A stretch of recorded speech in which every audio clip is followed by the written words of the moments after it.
It's Friday, November 29th, and time for your Barbados Today Evening News Update. Thanks for joining us. I'm Fernella Wedderburn. It's the eve of independence, but the buzzword today was Black Friday. Scores of Barbadians flocked to stores of every kind to cash in on the big discounts. Our news team visited Sheraton Mall in Christchurch, and some store managers told Barbados Today it's been a hectic day. From the time we opened, we had a crowd, and as you see, it's steady all day. Hopefully, up until 10, we'll still be having customers. Do you find people are coming to purchase gifts or they Early Christmas gifts. They're taking advantage of the Black Friday sale, which is we're giving 20% off today. So far, we've had a good thoroughfare of people. Since 7 o'clock this morning we started. We have a discount across the board on everything in the store.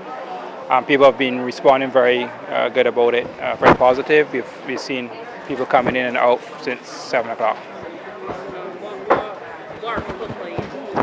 It's a wide cross section. We have from home furnishings, which we have extended this year. We have a lot more new offerings to fabrics, which is our mainstay. And we are seeing definitely across the board, people are capturing benefits on everything. Prime Minister Mottley urges Barbadians to join the fight against climate change in a big way for 2020. In fact, she wants Barbadians to demonstrate their support by collectively planting 1 million trees in 2020. It's all part of an initiative called More Than a Million on 166 that is expected to be incorporated into the national celebrations set to take place throughout the year. Prime Minister Mottley and some cabinet members joined students at the Darrell Jordan Secondary School at Trent St. Lucie, where the initiative was launched with the planting of a soursop tree. Even though we are small, and even though we are only 166 square miles, that we know how we can each plant a tree or 2 or 3 or 4 or 5 or 6 or 7 or 8 or 9 or 10. And when you add 10 plus 10 plus 10 plus 10 plus 10 plus 10 plus 10, we are going to eventually get to 1 million. More than a million. Let me hear you. More than a million. More than a million. Former Director General at the Inter-American Institute for Cooperation and Agriculture, Dr. Chelston Brathwaite, will lead the initiative. He believes it's a positive step for the country.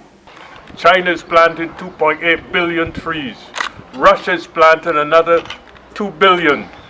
Kenya's planting 548 million. Here in Barbados, we're going to plant 1 million plus to demonstrate to the world that we are committed to finding solutions to the global challenges, solutions to sargassum, solutions to the effect of terrible hurricanes that are affecting our people, and solutions to providing food security. A social activist and community organizer has charged that Barbados is facing a serious identity crisis.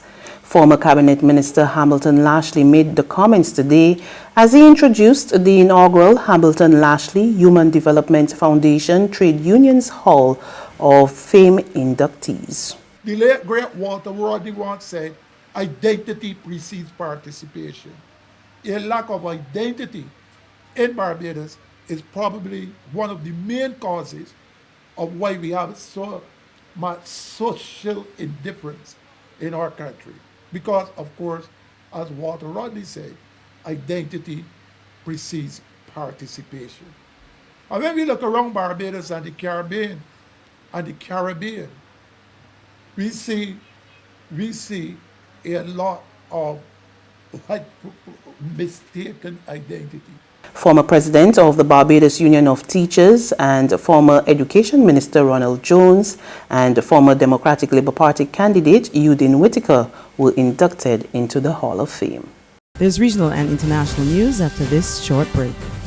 It's Festive Friday at the Bridgetown Night Market at Pelican Craft Center. Kick off the weekend this Friday from 4 p.m. to midnight with loads of food, drinks, and entertainment. Get ready for Crop Over with the Rhythm Roots Street Parade. Party like it's Kadooman Day on the street around Pelican Village with costume reveler, music, and more. It's Festive Friday. It's Festive Friday at the Bridgetown Night Market at Pelican Village Center from 4 p.m. to midnight. Admission free.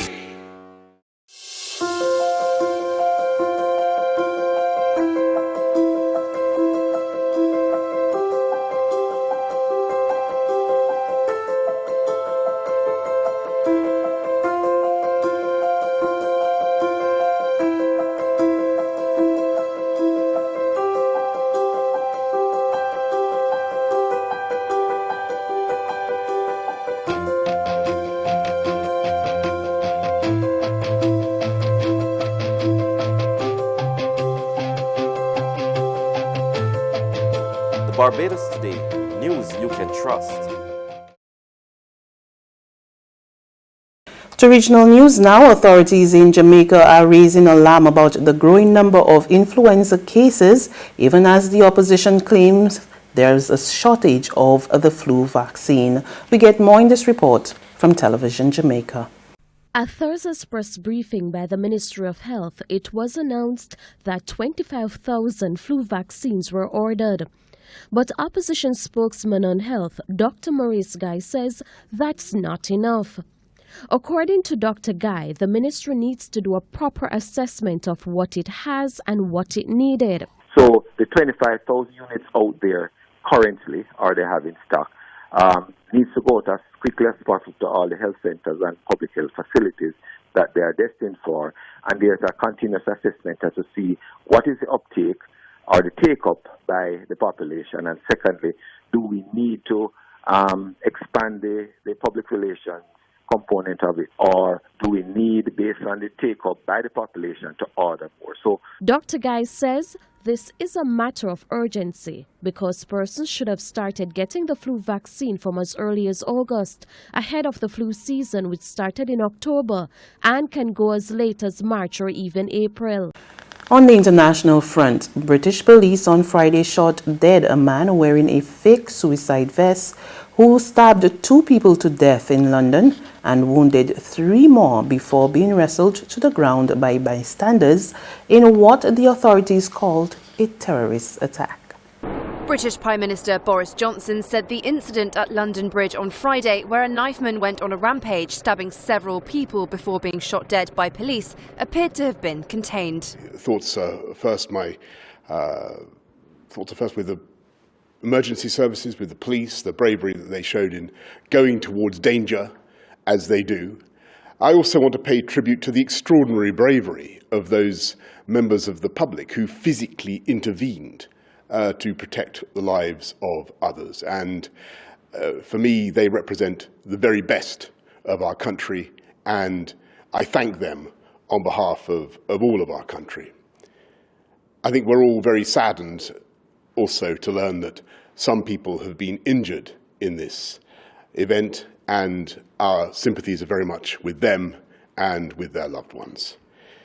Clearly, the Metropolitan Police are continuing their investigations, and I can assure you and assure everyone that anybody involved in this crime, in these attacks, will be hunted down and will be brought to justice. And I think the message that we send to them and anyone associated with this type of attack is one that will be familiar, and that is that this country will never be cowed or divided or intimidated by this sort of attack, and our values, our British values, will prevail. And that's news. But for the very latest, visit us at www.barbadostoday.bb. You can also subscribe to our e-paper, email updates, or like us on Facebook, and sign up for our breaking news alerts via WhatsApp. We're also on Izumi Media in bus terminals, as well as screenplay at supermarkets and gas stations near you. And you can also hear us on Mix 96.9 FM and Capital Media HD 99.3 FM. I'm Fernella Wedderburn. Happy Independence.